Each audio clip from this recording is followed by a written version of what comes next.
What is going on, guys? It's Scotty Restores Kicks, and in this video we're going to see how icy we can get these. No matter how many sessions it takes, how icy can we make these Space Jams? So check it out.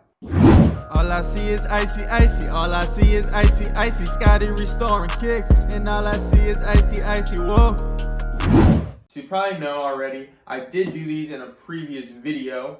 However, I decided, you know what, why don't I keep going since these are my personal shoes and I'm not reselling them. Why don't I go as much as I can and get them as icy as I can to show you guys how many sessions it's going to take. Okay? So with that being said, I am going to start icing these up, and I'm going to see how many sessions it takes to get this to really, really be blue. No matter how many times it takes. It could take 5, it could take 10, it could take 20. We're going to see how many sessions it really takes to get these back to icy blue.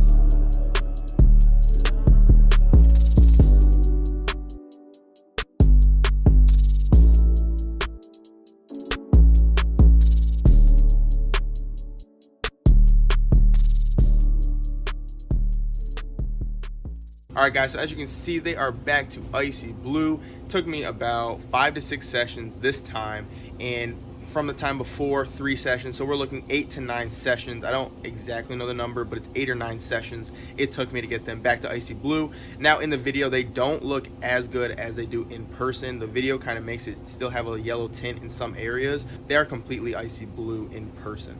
So with that being said, that's going to wrap up this video. If you guys have any questions or video suggestions of videos you want to see in the future, please comment down below. Also, if you like this video, please smash the like button. And lastly, if you enjoy this channel and you want to see more videos like this, please subscribe to the channel. And don't forget to hit the push notification button so you never miss an upcoming video. So it's Scotty Restores Kicks. And do you want to be icy? Well, it starts in the soul. I'm going to see you next time.